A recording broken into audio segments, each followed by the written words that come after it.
What if your quiet 80s hometown had a secret portal to hell? Run by the government? Before 11, before the monsters, before the nosebleeds? This is the story that started it all. If you have got 5 minutes, brace yourself. Hawkins is hiding something. It's 1983 Hawkins, Indiana, the kind of town where nothing happens until it does. 4 kids play Dungeons and Dragons in a basement. Dice, snacks, 0 girlfriends. Then the game ends, and Will Byers bikes home through the dark. He never makes it. 1 second he's on the road, the next, he's gone. No scream, no sign, just a flickering light and silence. The town panics. Sheriff Jim Hopper, a man whose breakfast diet is 80% cigarettes and 20% regret, starts digging into the case. Joyce Byers, Will's mom, is convinced she can still hear him, through the static of a phone that's not plugged in. Everyone calls her crazy, but then her Christmas lights start blinking. 1 letter at a time. Joyce starts talking to her walls. Hawkins starts to realize, maybe she's not crazy. Maybe something else is in her house. And somewhere beneath this small town, something monstrous is moving. While Joyce is one nervous breakdown away from setting her house on fire, Will's friends, Mike, Lucas, and Dustin, head out searching for him. Instead, they find something else. A girl, shaved head, hospital gown, silent, scared, and covered in secrets. She doesn't talk much, but when she does, lights flicker, doors slam, and grown men fly. Her name, 11, a number tattooed on her wrist. A mind strong enough to crush a van mid-air. She's been hiding from a group of people who call themselves scientists but act more like Bond villains with clipboards. Hawkins' lab has been experimenting on her, trying to weaponize her psychic powers. But when they pushed too far, they ripped open something they couldn't control. A gate to another world. So yeah, they didn't just lose a kid. They lost reality's firewall. Deep under Hawkins lies the Upside Down, a mirror world. The same town, the same buildings, only twisted, decayed, and crawling with alien spores. The air is toxic. The sky is dead.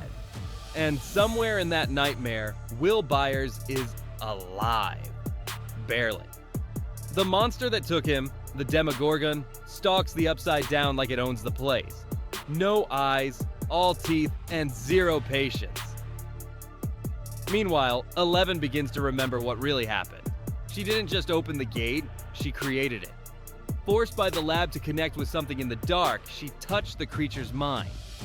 That moment tore a hole between worlds and let the monster through. Back in the real world, Hawkins is trying to cover it all up. Hopper's chasing lab vans. Joyce is stringing up more lights, and the kids are building their own monster fighting squad with 0 adult supervision and 100% heart. As Hawkins descends into chaos, everyone forms their own rescue plan. Joyce and Hopper break into the lab and step through the gate into the Upside Down to find Will. Meanwhile, the kids make their stand at the middle school. It's not much, but they've got slingshots, walkie-talkies, and a telekinetic girl who could flatten a tank if she's in a bad mood. The Demogorgon shows up, hungry, furious, and ready for dessert. 11 faces it down, bleeding from her nose, trembling with power. She whispers a goodbye to Mike and unleashes everything she has. A flash of light, a scream. The monster disintegrates, and 11 vanishes. When the smoke clears, Joyce and Hopper pull Will out of the Upside Down. He's pale, weak, and covered in something gross enough to need 3 showers and a priest, but he's alive. The town celebrates, pretending everything's fine, but Hawkins isn't fine.